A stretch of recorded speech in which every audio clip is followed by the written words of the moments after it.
Captain Jae-min Park stared at his navigation screen in disbelief. The small blue planet floating before his ship looked peaceful and beautiful, with white clouds swirling over green continents and deep blue oceans. But his sensors told a different story. They detected massive industrial activity, advanced energy signatures, and what appeared to be enormous military installations scattered throughout the star system.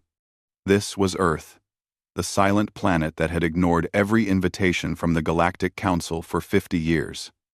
Jae-min had served as a survey captain for 15 years, making first contact with dozens of new species across the galaxy.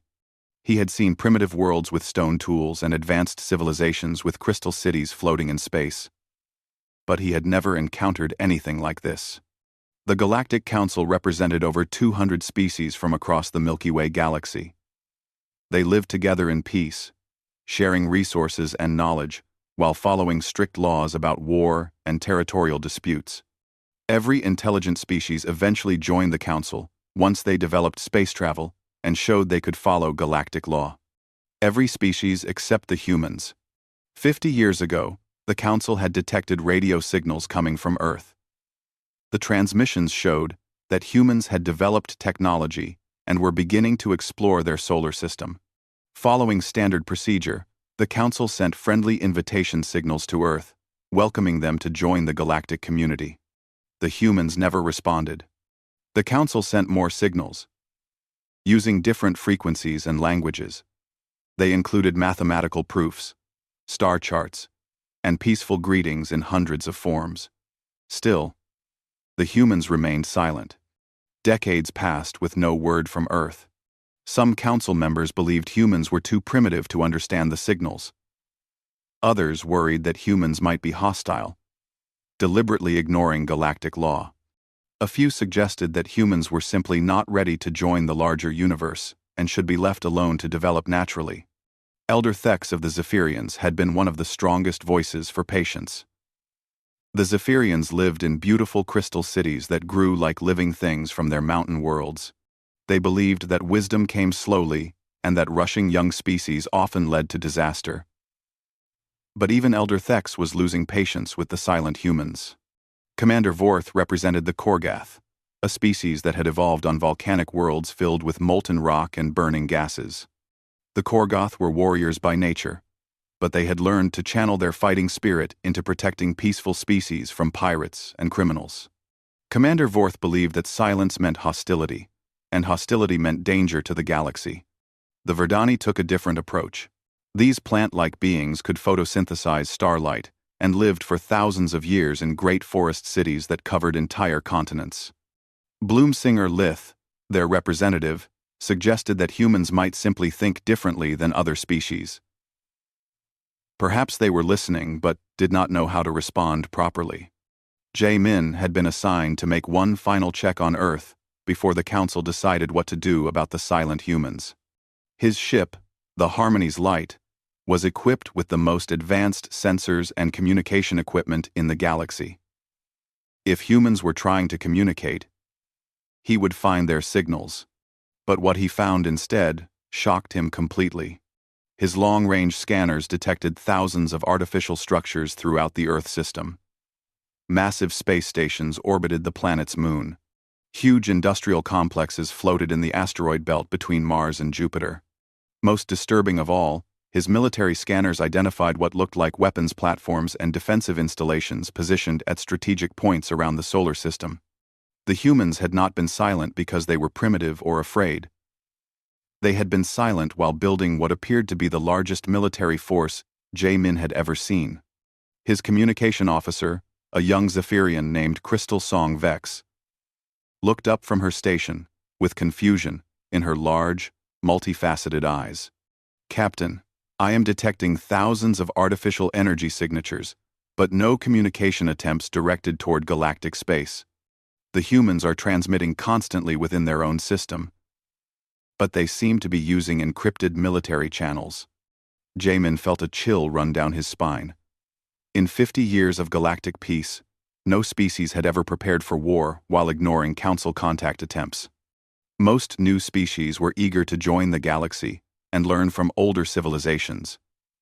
They wanted to trade, to explore, to share in the vast knowledge that came from membership in the council.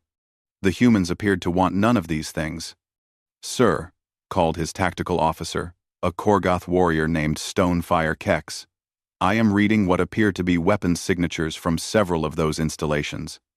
The energy levels are significant." Jamin knew he needed to report back to the council immediately. This was far beyond a simple first contact mission. If the humans had been building weapons for 50 years while ignoring peaceful contact attempts, they might represent a real threat to galactic security. But part of him wondered if there might be another explanation. In all his years of first contact work, Jamin had learned that misunderstandings were often more dangerous than actual hostility. Species that seemed threatening sometimes turned out to be peaceful but afraid. Others that appeared friendly could hide dark intentions. He decided to move his ship closer to Earth and attempt direct communication. If the humans were hostile, his ship's advanced shields could protect his crew long enough to escape and warn the council. If they were simply confused or afraid, perhaps he could resolve 50 years of silence with a proper conversation. "Crystal Song, prepare a standard first contact message," he ordered. "Include mathematical proofs, peaceful intentions, and an invitation to communicate. Broadcast it on all frequencies the humans have been using." "Yes, Captain," the young Zephyrian replied, her crystalline fingers dancing across her control panel. As his ship approached the edge of Earth's solar system, Jamin noticed something else troubling. Several large artificial objects were moving toward his position. His sensors identified them as spacecraft, but they were unlike anything in his database. The human ships were angular and aggressive-looking, covered in what appeared to be armor plating and weapon mounts. The lead ship was massive, larger than some council battlecruisers. Energy readings suggested it carried enough firepower to threaten even a well-defended space station. More disturbing, Jamin could see dozens of similar ships moving to intercept his course. "Captain," Stonefire reported, his deep voice tense with concern, "those human ships are powering up their weapons systems. They appear to be taking an attack formation." Jamin stared at his tactical display in growing alarm. This was not how first contact was supposed to proceed. New species were usually curious about galactic visitors, perhaps cautious, but never immediately aggressive.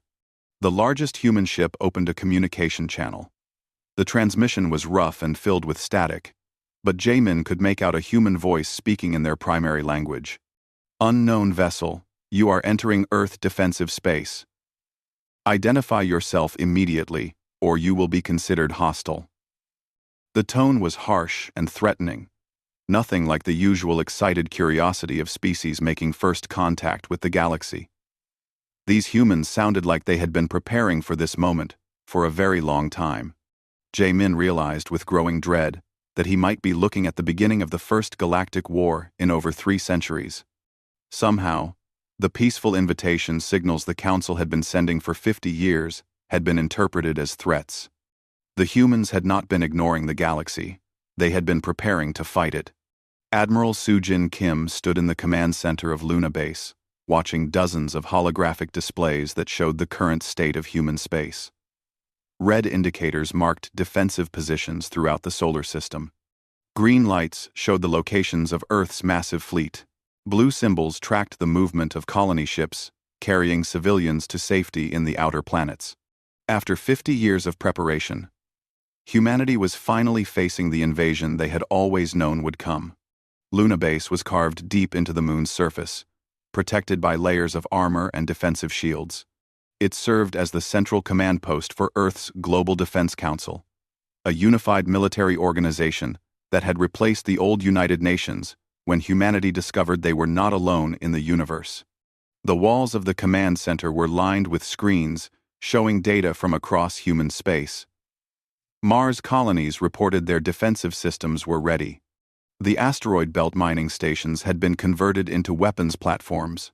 The outer planet research bases were evacuation centers for Earth's children and elderly civilians. Admiral Kim reviewed the reports with grim satisfaction. Humanity had used every moment of the past 5 decades to prepare for this day. They had built the largest military force in human history, unified every nation under a single command structure, and turned their solar system into an impregnable fortress. All because of the signals. Director Minho Lee of Earth Intelligence approached the Admiral with a data tablet in his hands.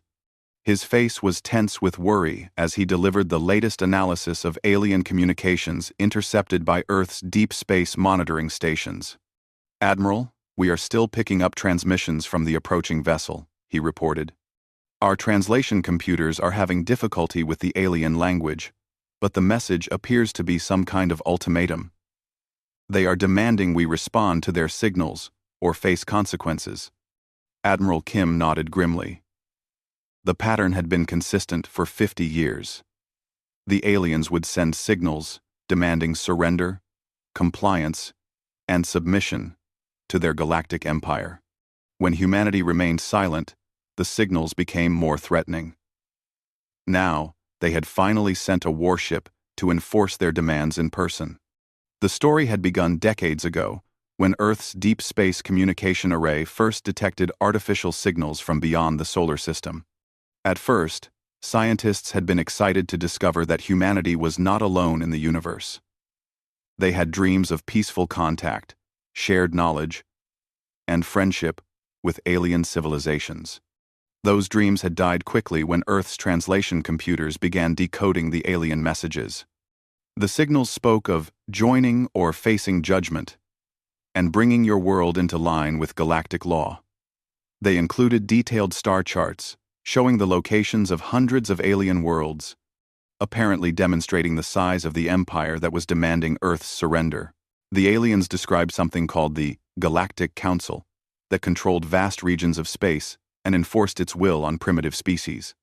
Most disturbing of all, the signals included what appeared to be recordings of other species that had joined the Galactic Empire.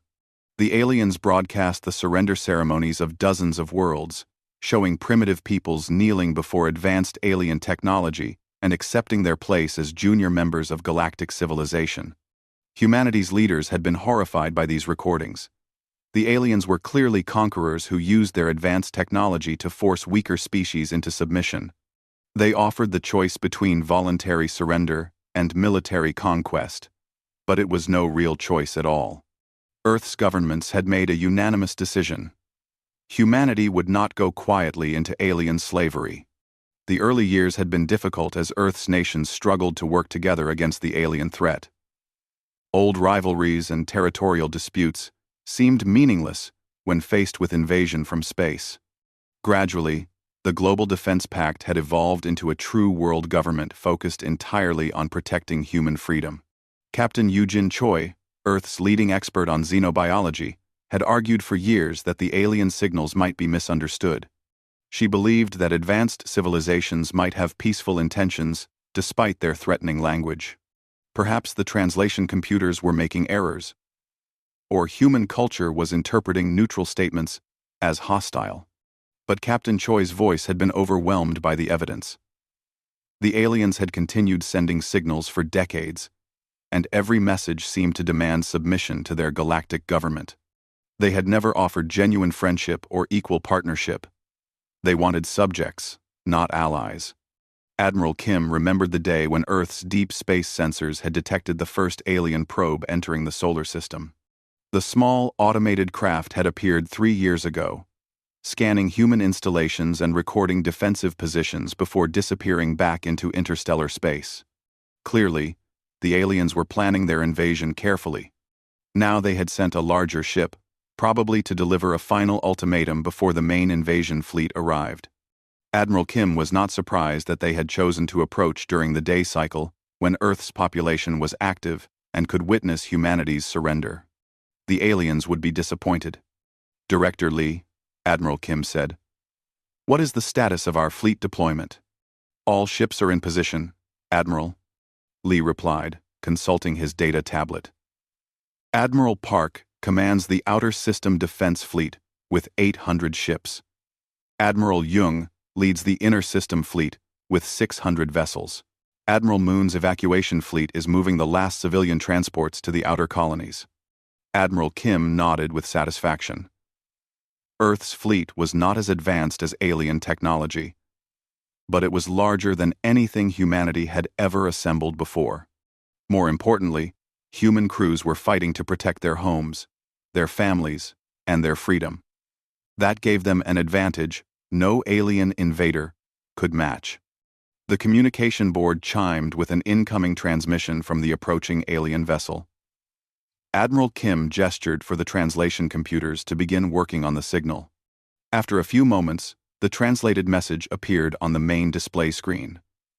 The aliens were offering humanity one final chance to surrender peacefully and accept membership in their galactic empire. If humanity refused, they would face the consequences of resisting galactic law. Admiral Kim felt her anger rising as she read the alien ultimatum. These creatures had spent 50 years threatening Earth, studying human defenses, and planning their conquest. Now they expected humanity to simply give up and accept slavery without a fight. They were about to learn that humans were not like the other species they had conquered. Send a response to the alien vessel, Admiral Kim ordered. Tell them that Earth rejects their demands for surrender. Humanity will defend its freedom against all enemies, no matter how advanced their technology. Admiral, Captain Choi said quietly, perhaps we should try to negotiate. If there has been a misunderstanding, we might be able to resolve this peacefully. Admiral Kim looked at the xenobiology expert with sympathy. Captain Choi still hoped for peaceful contact with alien species, despite 50 years of evidence that these particular aliens were conquerors. It was an admirable sentiment. But Admiral Kim could not risk human freedom on the slim possibility that the aliens might be friendly after all. Captain, prepare our forces for combat, Admiral Kim said firmly. If the aliens want a war, humanity is ready to give them one they will never forget. As alarms began sounding throughout Luna Base, Admiral Kim watched the tactical displays showing Earth's massive fleet moving into position. 2,000 warships prepared to defend human space against alien invasion. The greatest battle in human history was about to begin. Captain Jae-min Park felt his heart beating rapidly as his ship approached the edge of human space. The Harmony's Light was one of the most advanced vessels in the Galactic Council fleet, equipped with the latest diplomatic and communication technology. His crew included specialists from 3 different species, all trained in first contact procedures that had worked successfully for centuries. None of them had ever encountered a species that responded to peaceful contact attempts with military threats. Crystal Song, are you ready with the Universal Friendship Protocols? Jae-min asked his communication officer. The young Zephyrian's crystalline face reflected worry as she prepared her equipment. Yes, Captain. I have mathematical sequences showing peaceful intent, star charts indicating our homeworlds, and cultural exchange offerings from 12 different species. If the humans are capable of understanding any form of communication, these signals should work. Stonefire Kex, the Korgath tactical officer, studied his display with growing concern. Captain, I count 37 human ships moving to intercept us. Their energy signatures suggest they are all military vessels with significant weapons capacity. Jae-min tried to remain calm as he processed this information. In all his years of first contact work, he had never seen a species deploy an entire fleet to meet a single diplomatic vessel. Most new species were curious about galactic visitors, sometimes cautious, but never immediately aggressive on this scale. The lead human ship was enormous, bristling with weapon mounts and armor plating that suggested it was designed for major space battles. Smaller vessels spread out in attack formations around it, creating a wall of firepower that could threaten even a council battle group. Begin transmission of friendship protocols, Jae-min ordered. Full power, all frequencies. Let them know we come in peace. Crystal Song activated her equipment, sending carefully crafted signals that had successfully introduced hundreds of species to galactic civilization. Mathematical proofs demonstrated that the Council understood universal scientific principles. Star charts showed the peaceful nature of Council space. Cultural recordings offered examples of art, music, and literature from across the galaxy. The response from the human fleet was immediate and terrifying. Captain So Young-jung commanded the Earth Defense Force flagship Indomitable, a massive battleship that represented the pinnacle of human military engineering. She had spent her entire career preparing for this moment, when alien invaders would finally show themselves in human space. "All ships, this is Admiral Jung," she broadcast to her fleet. "Alien vessel has entered our defensive perimeter and is transmitting unknown energy patterns. Assume hostile intent and prepare for combat." Jung's tactical officer reported that the alien signals were building to dangerous levels. The energy patterns looked like sophisticated targeting systems and weapon locks. The alien ship's power output was increasing rapidly, suggesting it was charging some kind of superweapon. "Ma'am, the alien vessel appears to be scanning our ships and recording our defensive positions," the tactical officer reported. "Energy patterns indicate they may be preparing to attack." Captain Jung felt her anger rising. The aliens had spent 50 years threatening Earth and studying human defenses. Now they were conducting final reconnaissance before calling in their main invasion fleet. She would not allow them to complete their intelligence-gathering mission. "All ships, open fire," Jung ordered. "Protect Earth." The human fleet opened up with everything they had. Missiles streaked across space toward the alien vessel. Energy cannons fired concentrated beams of destructive power. Kinetic weapons launched projectiles at significant fractions of the speed of light. The barrage that struck Harmony's light would have destroyed any human ship instantly. Against Council technology, it was merely a surprising inconvenience. Jaemin watched in shock as his ship's shields easily absorbed the human attack. The energy levels were impressive for a species that had only recently achieved spaceflight, but they were nowhere near sufficient to threaten a Council vessel. More disturbing than the failed attack was the fact that it had happened at all. The humans had opened fire without warning. During an attempted peaceful contact, they had tried to destroy his ship while he was broadcasting universal friendship signals. "Captain," Stonefire called out urgently. "Long-range sensors detect massive energy signatures throughout this star system.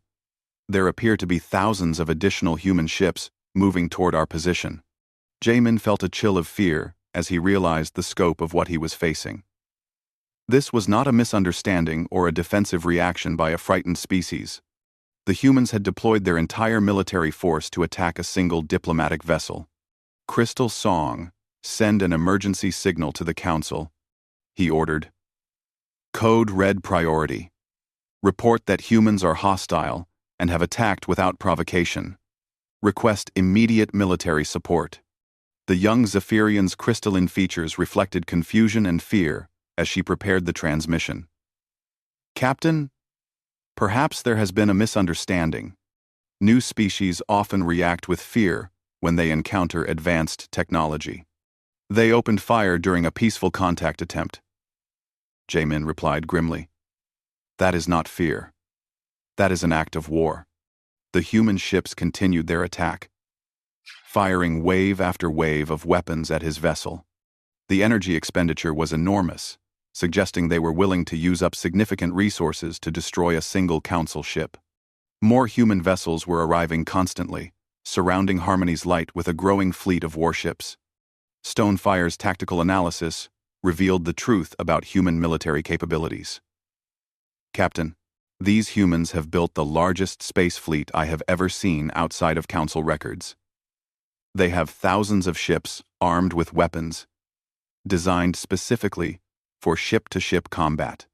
Jaemin realized with growing alarm that he was witnessing the emergence of the first militaristic species the galaxy had encountered in centuries. The humans had used the time since first contact to build a massive war machine. They had ignored all peaceful overtures while secretly preparing to fight the entire galaxy. "Return fire with non-lethal force," he ordered. "Disable their lead ships and attempt to capture prisoners for questioning. We need to understand their intentions." The Harmony's light activated its defensive systems, releasing energy bursts designed to overload enemy electronics without causing permanent harm. The technology was intended for dealing with space pirates and criminals, not military fleets, but it should be sufficient to disable primitive human ships. The result was devastating for the human forces. 3 of their largest ships lost power instantly and began drifting helplessly through space. Several smaller vessels suffered critical systems failures and had to retreat. The demonstration of Council military superiority should have convinced the humans to surrender. Instead, they fought harder. Captain Jung watched her ships being disabled by alien weapons that seemed to strike without any visible energy beam or projectile. The alien technology was far beyond anything humanity could match, just as Earth's leaders had feared for 50 years. All ships, continue attack, she broadcast to her fleet. Use ramming protocols if necessary. Do not let the alien ship escape to report our defensive positions. Jung's ship was one of those hit by the alien disable beam. As her systems failed around her, she activated the ship's self-destruct sequence. If she could not stop the alien scout, she could at least take it down with her. Jamin barely had time to reinforce his shields before the massive human battleship exploded in a ball of nuclear fire less than a kilometer from his vessel. The humans had deliberately sacrificed their own ship in an attempt to destroy his vessel through suicide attack. "Captain, we need to retreat immediately," Crystal Song said, her voice high with fear. "These humans are completely insane. They are trying to kill themselves just to harm us." Jamin stared at the tactical display showing thousands of human ships converging on his position. Each one was crewed by beings willing to die rather than allow galactic contact to proceed peacefully. This was not first contact anymore. It was the beginning of the first galactic war in over 300 years. "Set course for Council space, maximum speed," he ordered. "The galaxy needs to know what we are facing." As Harmony's light fled the human star system, Jamin carried with him the knowledge that would change everything. Humanity was not a species that could be peacefully integrated into galactic civilization. They were an enemy that would have to be defeated. The Galactic Council chamber had never seen such tension in over 3 centuries of peaceful governance. Representatives from 200 species filled the crystalline amphitheater that orbited Nexus Prime. Their voices raised in heated debate as they struggled to comprehend Captain Jamin Park's shocking report. Elder Thex of the Zephyrians stood at the central podium, his crystalline form refracting the chamber's lights into patterns of anger and frustration. "The evidence is undeniable," he declared, his harmonic voice carrying across the vast space. The humans ignored 50 years of peaceful contact attempts, while secretly building the largest military force any species has assembled since the Dominion Wars. Commander Vorth of the Korgath rose from his delegation, his massive form radiating the heat of his volcanic homeworld. "Honored Elder, my species understands warfare better than most. What Captain Park describes is not mere defensive preparation. The humans attacked without warning during a peaceful contact mission. They used suicide tactics against a diplomatic vessel. This is the behavior of a conquest-minded warrior species." Murmurs of agreement rippled through the chamber as representatives from dozens of peaceful species expressed their fear and outrage. The Verdani delegation rustled with distress, their plant-like forms shimmering as they communicated through chemical signals that spoke of deep concern for galactic safety. But one voice rose above the others in opposition. Admiral Haewon Kang stood at the human observer section, her uniform marking her as one of the few humans serving in Council space. She had been born on a generation ship that left Earth before the communication problems began, growing up among the stars while learning both human nature and galactic culture. "Honored delegates," Admiral Kang said, her voice carrying the authority of 20 years serving in Council forces. "With respect, Rapst, I believe we are making a fundamental error in our analysis of human behavior." Elder Thex turned his multifaceted attention toward the human officer. "Admiral Kang, please explain how the unprovoked attack on a peaceful diplomatic mission can be interpreted as anything other than hostile intent." Admiral Kang activated a holographic display showing the communication logs from the past 50 years. "Honored Elder, I have reviewed every signal sent to Earth during the contact period. While our intentions were peaceful, consider how these transmissions might appear to a species receiving them in fragments. The hologram showed reconstructed versions of Council messages as they would have been received by damaged Earth communication equipment. Solar storm interference had corrupted many transmissions, turning friendly invitations into garbled demands for compliance and submission. References to galactic law and consequences had been stripped of their peaceful context. To human minds receiving these fragmentary transmissions, the Council appeared to be a conquering empire demanding surrender. Admiral Kang explained. Humans responded as any species would when faced with threatened invasion. They prepared to defend their freedom. Commander Vorth's volcanic temper flared. Admiral, you ask us to excuse an unprovoked attack based on mere communication difficulties. The humans had 50 years to attempt proper contact if they were confused. Instead, they chose to build weapons. Admiral Kang's expression remained calm, despite the criticism from her military superior. Commander, human psychology is different from Korgoth approaches to conflict. When Korgoth perceive a threat, they respond with immediate aggression. Humans plan and prepare. 50 years of believing invasion was coming would naturally result in extensive defensive preparations. Bloomsinger Lith of the Verdani raised herself slowly, her ancient voice carrying the wisdom of millennia. Young Admiral, your perspective is valued. But explain to this council why humans chose violence when presented with peaceful contact. Other species have faced communication difficulties without resorting to warfare. Honored Bloomsinger. Admiral Kang replied respectfully. Humans are survivors. Our species evolved on a world where cooperation and defensive preparation meant the difference between life and extinction. When we believe our families are threatened, we become extremely dangerous. But we are also capable of great loyalty and sacrifice to protect others. The debate continued for hours as delegates struggled with a decision that could affect the entire galaxy. Some species called for immediate military action to neutralize the human threat. Others suggested economic sanctions or isolation until humans learned proper galactic behavior. Finally, Elder Thex called for a formal vote. The Council will decide whether to authorize military action to bring the human species into compliance with galactic law. This will be classified as a police action to protect peaceful species from an aggressive threat. The vote was closer than expected, but military action was approved.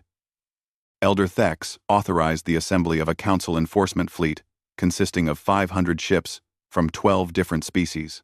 The force would be large enough to overwhelm human resistance while demonstrating Council mercy toward a primitive species that did not understand galactic civilization. Admiral Kang made one final plea before the session ended. Honored delegates, I request permission to accompany the enforcement fleet as a diplomatic observer. If communication difficulties cause this crisis, perhaps proper communication can resolve it. Commander Vorth granted the request with obvious reluctance. Admiral, you may observe the enforcement action, but understand that if humans continue their aggressive behavior, the fleet will use whatever force is necessary to protect galactic peace. While the Council debated, Earth prepared for the war that Admiral Sujin Kim knew was inevitable. Deep beneath Luna's surface, Admiral Kim coordinated humanity's desperate defensive preparations. Intelligence reports confirmed that an enormous alien fleet was assembling in nearby star systems. The force appeared to include hundreds of ships from multiple species, each one more advanced than anything in Earth's arsenal. Admiral, reported Director Minho Lee. Our analysis of the captured alien technology suggests their ships are protected by energy shields that can absorb massive amounts of damage. Our conventional weapons will have limited effectiveness. Dr. Jin-Woo Park, Earth's leading physicist, had been working frantically to find weaknesses in alien defensive systems. Admiral, I believe I have found a solution. We cannot match their technology, but we can overload their shields through coordinated mass attacks. Dr. Park's strategy was brutal but potentially effective. Human ships would attack in waves, sacrificing themselves to drain alien shield capacity until follow-up strikes could penetrate their defenses. It would require enormous casualties, but it might give Earth a fighting chance against superior technology. How many ships would we need to sacrifice to destroy a single alien vessel? Admiral Kim asked. Approximately 20 to 30 human ships per alien target, Doctor. Park replied grimly. The mathematical models suggest we could achieve tactical success, but at catastrophic cost in human lives. Admiral Kim studied the projections with growing determination. Humanity faced the choice between death in battle and slavery under alien rule. For humans, there was no real choice at all. Begin implementation of Operation Final Stand, she ordered. All available ships will participate in the defense of Earth. Evacuation fleets will transport essential personnel and genetic samples to the outer colonies in case we fail. Captain Yoonji Moon supervised the evacuation efforts, moving Earth's children and elderly to distant mining colonies and research stations. The hidden settlements would preserve human civilization if the battle for Earth ended in defeat. As both fleets prepared for the largest space battle in galactic history, neither side fully understood what they were about to unleash. The Council expected a quick victory over a primitive, aggressive species. Humans prepared for a final desperate stand against alien conquerors. The truth that could prevent this catastrophe remained buried in 50 years of misunderstood communications, waiting for someone brave enough to speak it during the chaos of battle. The space around Earth had become a graveyard of burning metal and shattered dreams.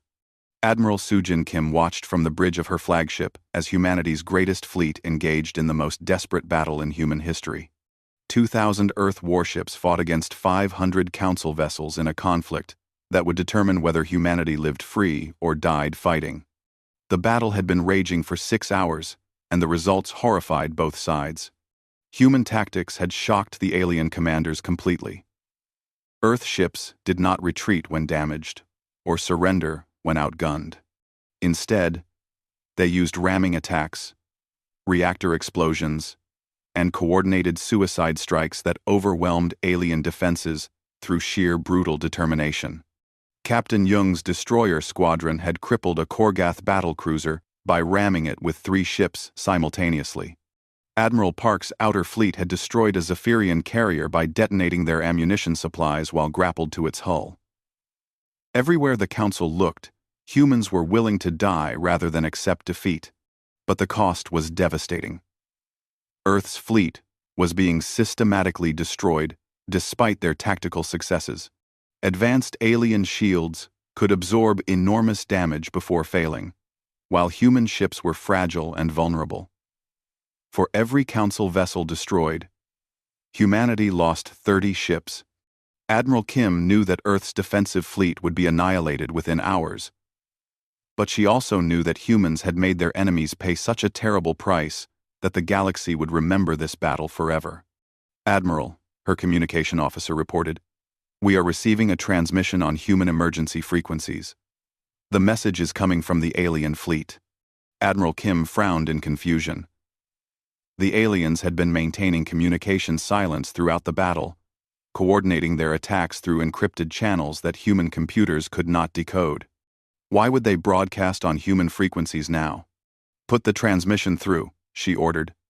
The voice that came through the speakers spoke in perfect Korean, with an accent that reminded Admiral Kim of her childhood on the lunar colonies. Admiral Kim, this is Admiral Haewon Kang of the Galactic Council Enforcement Fleet. Please respond on this channel immediately. Admiral Kim stared at her communication panel in complete shock. The voice was definitely human, female, and speaking with the authority of someone accustomed to military command.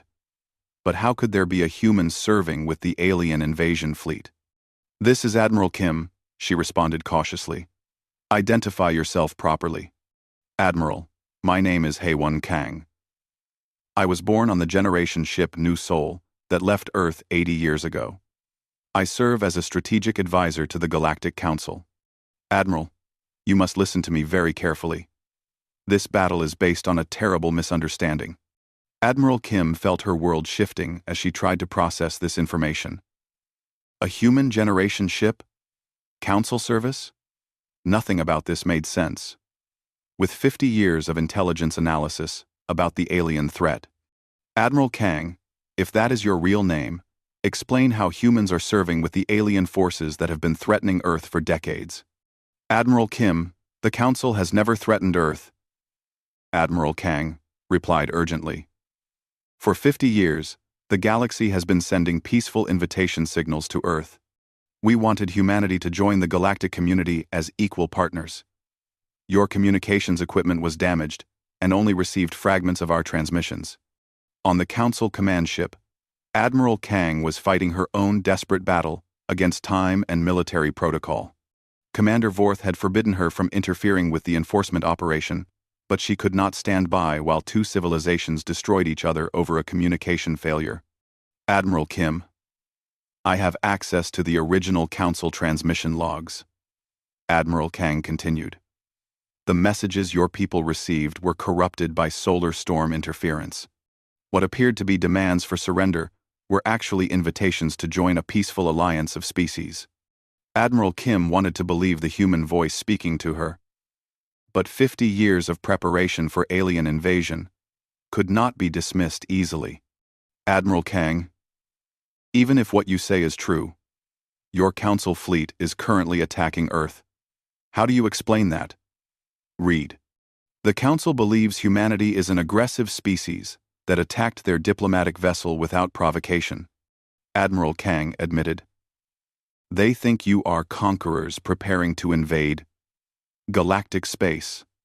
Admiral Kim, both sides are fighting an enemy that does not exist. The communication channel suddenly filled with interference as Commander Vorth's forces attempted to jam the unauthorized transmission. Admiral Kang had only moments before her connection would be severed.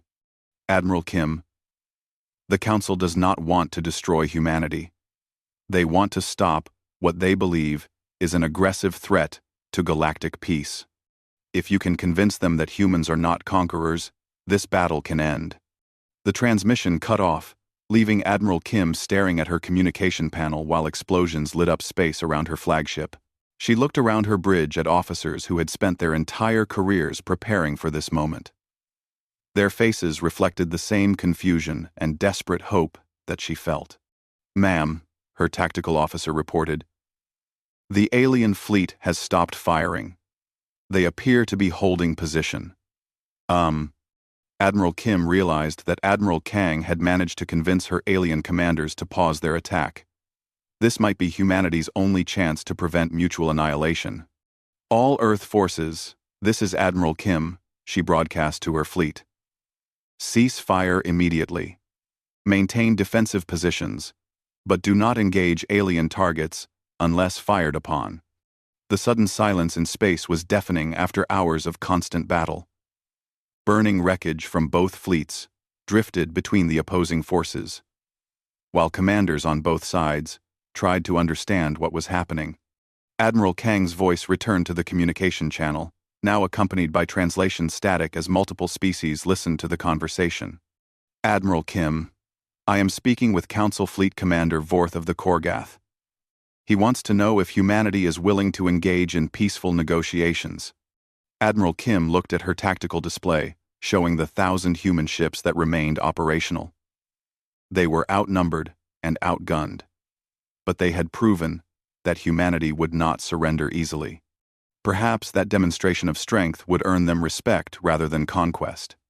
Admiral Kang, inform Commander Vorth that Earth is willing to discuss peaceful resolution of this conflict. But we will not accept surrender terms or subjugation to alien authority.